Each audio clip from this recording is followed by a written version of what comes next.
When I first heard that my brother was getting married, I was overjoyed. But then his fiancée made a statement that left me stunned and hurt, not realizing the trouble it would cause later. I'm Emily, a 33-year-old office worker. My life took a tragic turn when I lost my parents in a car accident when I was just 8 years old. My 5-year-old brother, Ethan, and I were taken in by our paternal grandparents. Despite their best efforts, it was incredibly challenging for them to raise us, especially in their retirement years. 3 years later, I was placed with my aunt and uncle, becoming their adopted daughter. It was heartbreaking to be separated from Ethan, but at least we could still visit each other.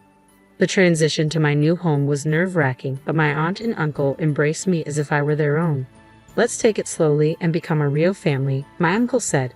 Their warmth and acceptance made me feel relieved and welcomed. Although their home was a bit farther from my grandparents, a 30-minute train ride made it manageable for occasional visits to my brother. Life with my aunt and uncle became a new chapter for me. I learned that being related by blood and having a parent-child bond are not the same thing. Through shared experiences and their unwavering love, my aunt and uncle became my true parents. Despite not being biologically related, our bond was genuine and strong. Friends who learned of my adoption were surprised, often commenting on how well-adjusted I seemed. But I didn't see it as anything extraordinary. My aunt and uncle's love and patience made it all possible. Initially, I struggled to open up, sometimes being stubborn and rebellious. Yet my aunt and uncle never wavered in their support. Now, as an adult, I deeply appreciate everything they've done for me. I wanted to give back, so I joined my uncle's company and worked hard, eventually becoming a supervisor. Their support and love shaped who I am today, and I am profoundly grateful for the family they provided me. Once we both had cell phones, I kept in regular touch with my brother through texts and calls, and I visited him from time to time. However, after high school, our interactions became less frequent. His responses to my occasional texts were brief, which is not unusual for siblings of different genders as they grow older. Despite this, my brother grew up well in our grandparents' care. He remained kind-hearted, and though he might have felt lonely at times without our parents, he never caused me much concern. He matured into a successful individual, graduating from college and landing a job at a prominent company. Both my grandparents and I were immensely proud of him. This year, when he turned 30, he reached out to me unexpectedly to introduce me to his fiancée. Though I felt the tinge of being overshadowed, it was wonderful news to hear that he was getting married. I deeply regret that our grandparents, who had passed away in the last few years, couldn't be there to celebrate with us. They would have been overjoyed. A few days later, my brother brought his fiancée to meet us at the house where my aunt, uncle, and I live. "Let me introduce you to Samantha, my fiancée," he said. Considering the journey we both had from losing our parents at a young age to reaching this milestone, it was a deeply emotional moment for me. Seeing my brother so happy made me feel almost like a mother to him. I was touched to see how my once little brother had grown up and was now introducing his fiancée. "I'm Emily, his sister. Thank you for coming today," I said, smiling at Samantha. "Ethan, it's so wonderful to see you after so long. You've grown into a remarkable person. Congratulations on your engagement. I'm delighted to meet you, Samantha."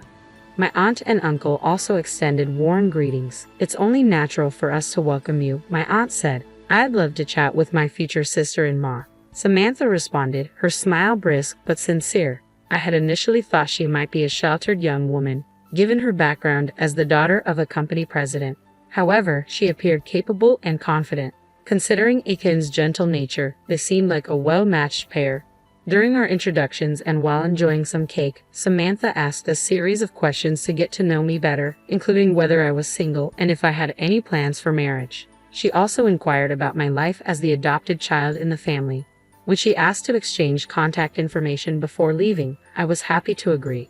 She reached out to me to meet at a cafe, which gave me a fluttery feeling of gaining a sister.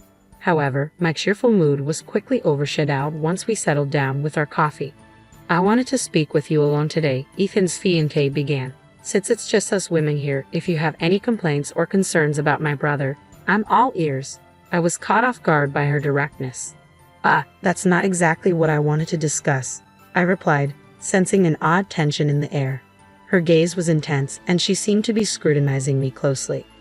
"I have a favor to ask before we get married," she said. Her use of the word favor made me uneasy. "Yes, what is it?" I inquired, trying to stay calm. "So you're the adopted child of that couple and still single, right?" she asked abruptly. "Yes, that's right," I answered, a bit taken aback by her sudden questioning. "Ethan is practically a stranger to you now, isn't he? Please don't involve yourself with us after we get married," she said, making my heart skip a beat. "What? I stammered in surprise. "We won't be inviting you to the wedding since you're considered a stranger." "Wait, hold on," I said, trying to process her words. "I may not be closely related by blood, but Ethan and I are siblings. I have no intention of interfering in your married life. I just want to attend and celebrate your wedding. I've heard that every family has its share of issues, but I assure you I mean no trouble." Despite my reassurance, she shook her head, her expression unyielding. "Please don't misunderstand. I'm saying that, even though you are family, you're still considered a stranger to us." I was left feeling confused and hurt by her harsh words. I struggled to grasp what she was saying and tilted my head in confusion. "Ethan and you have been estranged for a long time," she said firmly. "You're still single and living with those elderly folks, not even on your own. Being an adopted child and unmarried, it could be troubling if you were to rely on us in the future." Her cold demeanor, especially as the sister of my future brother-in-law, took me aback. She continued without a trace of empathy, "It's out of the question for you to rely on us after they pass away." "Wait a minute," I protested. "They're still healthy. Please don't say things like that. Besides, I have my own job and income." "Yes, for now," she interrupted with a sharp glance. "If you were unemployed, I wouldn't have even bothered to greet you." Her harsh words stung. "Anyway, we won't be inviting you to the wedding, and you don't need to invite us to any of your family events. Don't expect any support or care from us just because you're single." Her dismissive attitude was bewildering. Sure, I'm single, but I have a job and savings. The way she viewed me as a potential burden made me feel dizzy. "I understand you have concerns, but not informing me about family events seems excessive. I don't think Ethan would agree with this approach. Just because we've seen less of each other recently doesn't mean our family bond is broken." She responded coolly, "Minimal involvement is inevitable, but please gradually distance yourself. This is for the sake of our happy marriage. If you refuse, it might complicate things." Her ultimatum felt more like a demand than a request. Ethan's proud smile from the other day flashed through my mind.